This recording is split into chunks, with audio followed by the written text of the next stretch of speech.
Halo ladies and gentlemen, selamat bertemu kembali bersama saya Mr. M. Idris dalam pelajaran bahasa Inggris. Pada kesempatan kali ini saya akan menjelaskan tentang causative. Dan bagi yang belum subscribe, mari kita subscribe terlebih dahulu. Apakah causative itu? Causative itu ialah digunakan untuk menunjukkan bahwa seseorang menyuruh orang lain untuk berbuat sesuatu, atau seseorang menyuruh orang lain untuk mengerjakan sesuatu. Itu yang dinamakan dengan yaitu causative. Causative yang digunakan kata kerja tersebut ada 5, yaitu causative yang menggunakan have, yang menggunakan get, yang menggunakan make, yang menggunakan let, dan yang menggunakan have. Ya. Untuk membuat kalimat causative ini ada rumusnya, ya. Subject plus have plus object plus kata kerja bentuk pertama atau infinitive. Ya. Contohnya, Mary had John wash the car. Subjeknya Mary, kemudian have-nya adalah had, di sini menggunakan yaitu simple past tense, ya. Kemudian objeknya John, kemudian kata kerjanya bentuk satu, wash the car. Jadi Mary menyuruh John mencuci mobil. Nah, ini bendanya harus benda hidup, objeknya. Objeknya adalah harus benda hidup. Ya, ini menunjukkan bahwa causative ini yaitu kalimat aktif. Apabila causative ini menggunakan kalimat pasif, maka objeknya harus benda mati. Contohnya ini, subjek, Mary, have-nya diganti dengan had karena menggunakan past tense.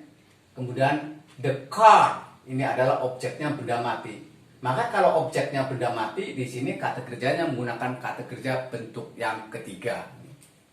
Ya, ini the car, ini BM, benda mati. Kata kerjanya adalah bentuk yang ketiga.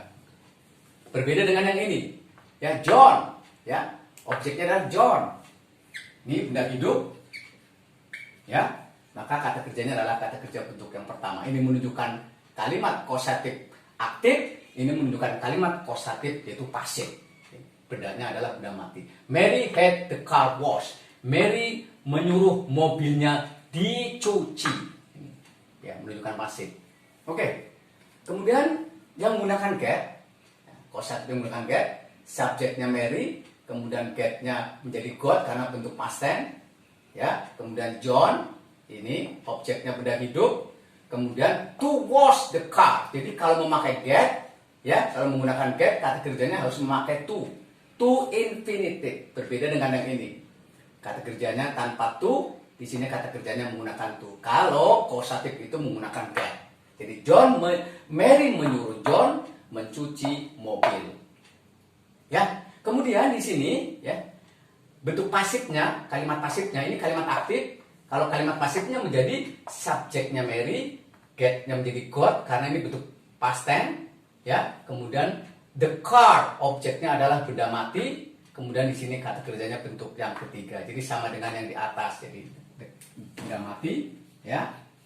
The car, kata kerja bentuk 3.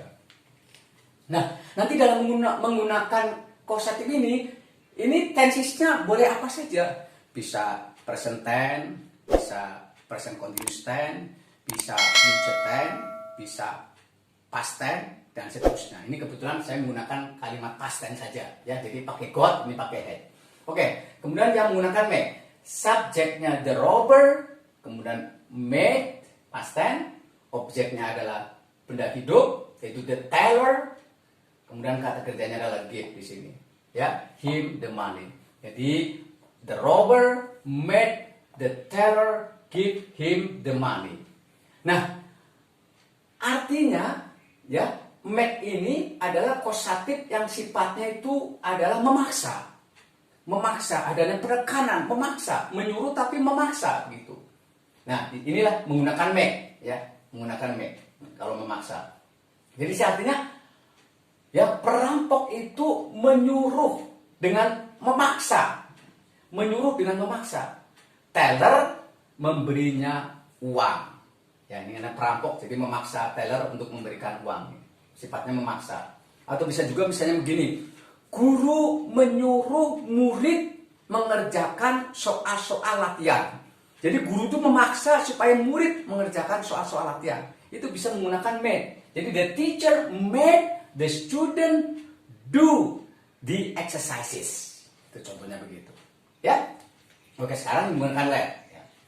Subject plus let, object plus verb one.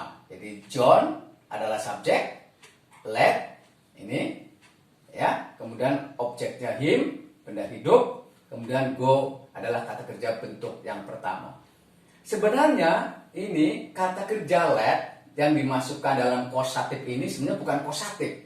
Ini ya, bukan kosatif, tetapi dimasukkan di dalam kosatif karena ini sifatnya adalah membiarkan atau mengizinkan. Mengizinkan atau membiarkan. Jadi dimasukkan di dalam kalimat kosatif ini, kata kerja let ini. Ya, jadi John let him go. John menyuruh dia pergi. John mengizinkan dia pergi. Ya, John membiarkan dia pergi. Ini, ya, ini. Kemudian selanjutnya yang memakai had. Subjeknya John, kemudian had, kemudian objeknya benda hidup, kemudian kata kerjanya pertama, bisa juga kata kerjanya memakai to. Jadi ini bisa dua nih, bisa kata kerja yang memakai to, bisa kata kerja tidak memakai to. Ya, makanya saya berikan dua contoh di sini. John had, nah ini past tense ya. John had Mary wash the shirts. Ya, John ya membantu Mary, ini sifatnya itu membantu nih, ya, menolong. John menolong atau membantu Mary mencuci baju-baju. Ya, ini yang tidak mau menggunakan to, tidak menggunakan to ini yaitu infinitive. Sedangkan soal yang nomor 2, John had Mary to wash the dishes. The shirts.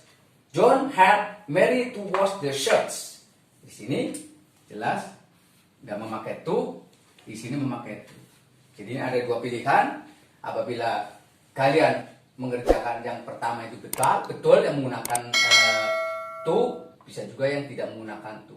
Jadi, John had Mary wash the shirts. John had Mary to wash the shirt. Ya, demikianlah penjelasan saya tentang kosatif. Dan pada pertemuan yang akan datang, saya akan membahas soal-soal latihan tentang kosatif. Bagi kalian yang hendak bertanya, silakan tulis di kolom komentar. Sekian saja, terima kasih. Thank you very much and see you again in the next time.